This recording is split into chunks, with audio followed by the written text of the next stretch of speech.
안녕하세요. 오늘은 LLM API를 활용해서 헬로 월드 코드를 생성하는 방법을 알아보겠습니다. 오픈AI와 엔스로픽 API를 사용하여 AI가 코드를 자동으로 생성하는 원리부터 실전 구현까지 함께 살펴보겠습니다. 이번 강의에서 다룰 내용입니다. 먼저 LLM이 코드를 생성하는 원리를 이해하고 토큰화와 확률 기반 예측에 대해 배웁니다. 그 다음 오픈AI와 엔스로픽 API 설정 방법을 알아보고 효과적인 프롬프트 작성법을 익힙니다. 헬로 월드 함수를 직접 구현해보고 템퍼러처 파라미터의 역할도 알아봅니다. 마지막으로 실제 CLI 코드 생성기를 만들어보며 실무 활용 팁까지 다루겠습니다. LLM은 라우지 랭귀지 마델의 약자입니다. 쉽게 말하면 엄청나게 많은 텍스트와 코드를 읽고 학습한 거대한 AI 모델이에요. 마치 수천 권의 프로그래밍 책을 외운 천재 개발자라고 생각하시면 됩니다. 사람이 책을 많이 읽으면 글을 잘 쓰게 되듯이 LLM도 수백억 줄의 코드를 학습하면서 코드를 작성하는 패턴을 익히게 되는 겁니다. LLM이 코드를 생성하는 핵심 원리는 확률 기반 예측입니다. 사용자가 요청을 보내면 LLM은 학습한 패턴을 바탕으로 다음에 올 토큰을 확률적으로 예측합니다. 마치 문장의 빈칸을 채우는 것처럼 가장 적합한 코드를 한 토큰씩 생성해 나가는 거죠. 이 과정이 반복되면서 완전한 코드가 만들어집니다. 이 의사 코드로 LLM의 동작 원리를 이해해 봅시다. 먼저 사용자가 헬로 월드를 출력하는 파이썬 함수를 만들어 달라고 요청합니다. LLM은 이 요청을 토큰이라는 작은 단위로 쪼갭니다. 헬로 월드를 출력하는 이런 식으로요. 그 다음 학습된 패턴을 바탕으로 다음에 올 토큰의 확률을 계산합니다. def가 올 확률이 65%, 펑션이 20%, 프린트가 10% 이런 식이죠. 가장 확률이 높은 토큰을 선택하면서 코드를 생성해 나갑니다. 토큰화는 텍스트를 처리 가능한 작은 단위로 쪼개는 과정입니다. 단어 단위일 수도 있고 서브워드나 문자 단위일 수도 있어요. 예를 들어 헬로 월드라는 문장은 헬로와 월드 두 개의 토큰으로 분리될 수 있습니다. LLM은 이 토큰들을 기반으로 다음에 올 내용을 예측하는 거죠. 토큰화 방식에 따라 모델의 성능과 효율성이 달라질 수 있습니다. 확률 기반 예측이 LLM의 핵심입니다. 각 위치에서 LLM은 다음에 올 수 있는 모든 토큰의 확률을 계산합니다. 파이썬 함수 작성 요청을 받으면 def가 올 확률이 65%로 가장 높고 펑션이 20%, 프린트가 10% 이런 식으로 계산되는 거죠. 그리고 가장 확률이 높은 토큰을 선택합니다. 이전에 생성된 토큰들이 컨텍스트로 작용해서 다음 예측에 영향을 줍니다. 오픈AI는 GPT 시리즈 모델을 제공하는 회사입니다. 가장 유명한 건 GPT-4.5와 GPT-4.5 미니 모델이에요. API를 통해 이 모델들을 직접 사용할 수 있습니다. 코드 생성에 특화된 강력한 성능을 제공하며 특히 GPT-4.5는 복잡한 코드도 잘 생성합니다.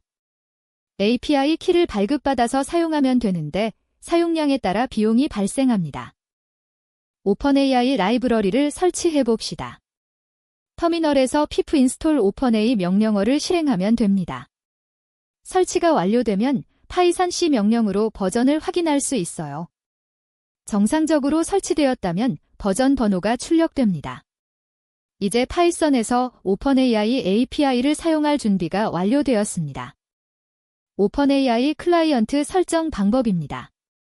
먼저 오픈AI 모듈에서 오픈AI 클래스를 임포트합니다.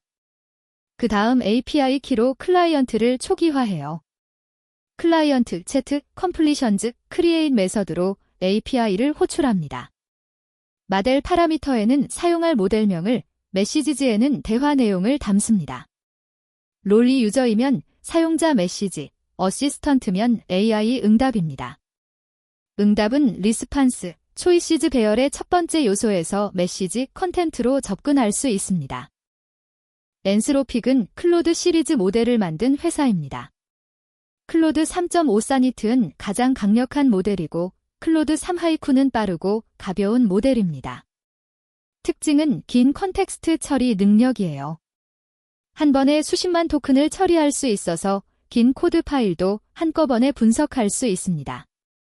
또한 안전한 AI 응답을 중시해서 유해한 내용 생성을 최소화합니다.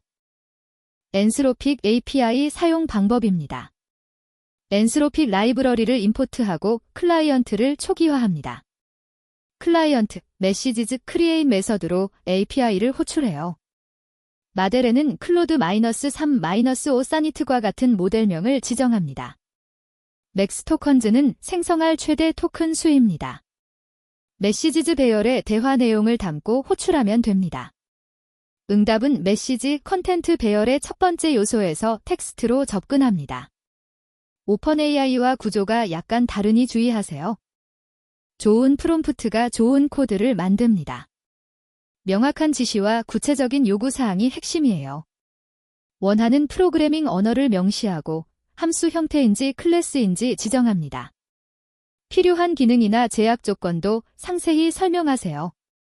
예를 들어 에러 처리가 필요한지, 타입 힌트를 사용할지 등을 미리 알려주면 더 정확한 코드를 얻을 수 있습니다. 효과적인 프롬프트 예시를 봅시다. 단순히 헬로 월드 함수를 만들어줘 보다는 구체적인 요구사항을 나열합니다. 첫째, 함수 이름은 say hello로 지정합니다. 둘째, 네임 파라미터를 받아서 인사말에 포함합니다. 셋째, 타입 힌트를 사용합니다. 넷째, 닥스트링을 포함합니다. 이렇게 요구사항을 명확히 하면 LLM이 정확히 원하는 코드를 생성할 수 있습니다. 애매한 요청은 애매한 결과를 만든다는 걸 기억하세요. 잘 작성된 프롬프트의 힘을 확인해 봅시다.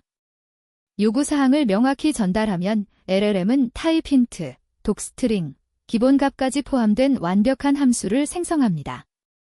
str 타입의 네임 파라미터, 월드라는 기본값, 반환 타입 명시, 그리고 함수 설명까지 모두 포함된 코드가 나옵니다. 명확한 요구사항이 정확한 결과를 만드는 좋은 예시입니다. LLM이 생성한 헬로 월드 함수입니다. say hello 함수는 네임 파라미터를 받아 인사말을 반환합니다. str 타입 힌트와 월드 기본값이 설정되어 있어요. 닥스트링에는 함수 설명, 아우그즈 섹션의 파라미터 설명, 리턴즈 섹션의 반환값 설명이 포함되어 있습니다. f스트링을 사용해서 헬로와 네임을 결합하고 반환합니다.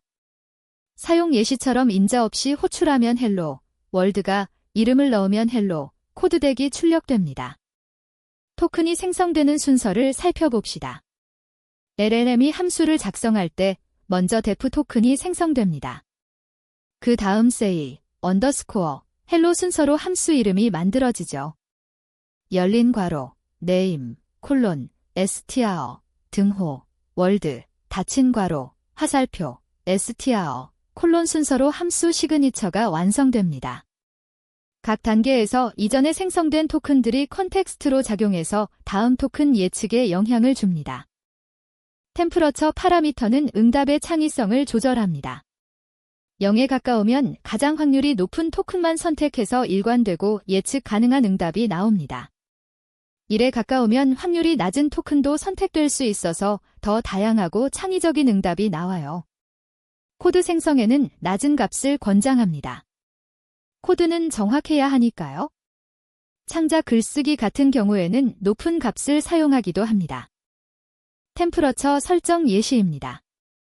낮은 템프러처인 0.2로 설정하면 일관된 코드가 생성됩니다.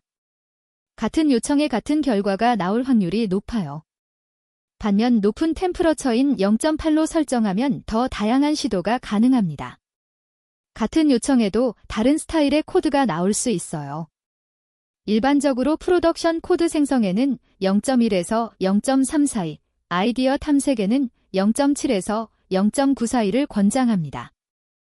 이제 실제로 동작하는 CLI 코드 생성기를 만들어 봅시다. 터미널에서 실행하면 사용자가 원하는 코드를 요청할 수 있고 LLM이 실시간으로 코드를 생성해주는 도구입니다. 실무에서 바로 활용할 수 있는 프로젝트예요. 단순 반복 코드나 보일러플레이트 생성에 유용하게 사용할 수 있습니다. CLI 코드 생성기의 첫 번째 부분입니다. 셋업 클라이언트 함수는 환경 변수에서 API 키를 읽어와 오픈AI 클라이언트를 초기화합니다. 키가 없으면 에러를 발생시켜서 문제를 명확히 알려줘요. Create 시스템 프롬프트 함수는 시스템 프롬프트를 반환합니다. 전문 파이썬 개발자 역할을 부여하고 코드만 출력하며 설명은 주석으로 작성하도록 지시합니다. 들여쓰기와 가독성도 중요시하도록 설정했습니다. CLI 코드 생성기의 핵심 부분입니다. Generate 코드 함수는 사용자 요청을 받아 API를 호출하고 생성된 코드를 반환합니다. 템퍼러처를 0.2로 낮게 설정해서 일관된 코드가 나오도록 했어요. 메인 함수는 무한 루프로 사용자 입력을 받습니다. 퀴트를 입력하면 종료되고 그 외에는 요청을 처리해서 생성된 코드를 출력합니다. 이 코드를 실행하면 터미널에서 바로 코드 생성기를 사용할 수 있습니다. API 키 관리는 보안의 핵심입니다. 절대로 코드에 API 키를 직접 작성하면 안 됩니다. 누군가 여러분의 코드를 보면 키가 노출되니까요.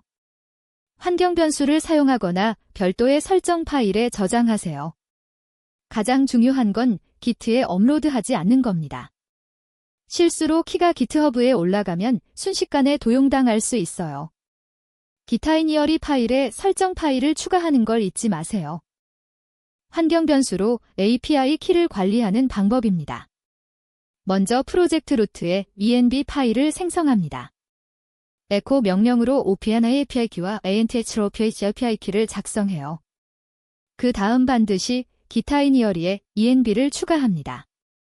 이제 기트의 이 파일을 무시하게 됩니다. 파이썬에서는 파이썬.env 라이브러리를 설치하고 load.env 함수로 env 파일을 로드합니다. OS 게탄브로 환경 변수에 접근할 수 있어요. API 사용에는 비용이 발생하므로 최적화가 중요합니다. 첫째, 프롬프트에서 불필요한 내용을 줄여 토큰 수를 최소화하세요. 둘째, 같은 요청에 대한 응답을 캐싱해서 재사용하면 비용을 절약할 수 있습니다. 셋째, 처음에는 GPT-4 오미니 같은 작은 모델로 테스트하고 품질이 부족할 때만 큰 모델을 사용하세요. 이런 전략으로 비용을 효과적으로 관리할 수 있습니다. LLM이 생성한 코드는 반드시 검증해야 합니다. 문법 오류가 있을 수 있고 논리적인 버그가 숨어 있을 수도 있어요. 특히 보안 취약점에 주의해야 합니다. SQL 인젝션이나 XSS 같은 취약점이 포함될 수 있거든요. 항상 생성된 코드를 테스트하고 가능하면 코드 리뷰를 거치세요. AI가 만든 코드도 결국 검증은 사람의 몫입니다. LLM을 효과적으로 활용하는 실무 팁입니다. 단순 반복 코드, 예를 들어 CRUD 작업이나 폼 검증 로직 생성에 활용하면 좋습니다. 보일러플레이트 코드 생성에도 효과적이에요. 테스트 코드 작성도 LLM이 잘하는 영역입니다. 하지만 복잡한 비즈니스 로직은 직접 작성하시고 LLM은 보조도구로 활용하는 게 좋습니다. AI에게 모든 걸 맡기기보다 적절히 역할 분담을 하세요. LLM의 한계도 알아두어야 합니다. 최신 라이브러리나 프레임워크의 변경 사항을 모를 수 있어요. 학습 데이터 이후에 업데이트된 내용은 알 수 없으니까요. 회사 내부 코드나 비공개 API도 당연히 모릅니다. 가장 주의할 건 할루시네이션입니다. 존재하지 않는 함수나 라이브러리를 마치 있는 것처럼 만들어내기도 해요. 그래서 항상 생성된 코드를 직접 확인하고 테스트하는 습관이 중요합니다. 오늘 LLM API로 코드를 생성하는 방법을 알아보았습니다. LLM의 동작 원리부터 오픈AI와 엔스로픽 API 사용법, 효과적인 프롬프트 작성, 그리고 실제 CLI 코드 생성기까지 만들어봤습니다. 이제 여러분도 AI를 활용해 개발 생산성을 높일 수 있습니다. 다음 단계로 더 복잡한 프로젝트에 적용해보세요. 시청해주셔서 감사합니다.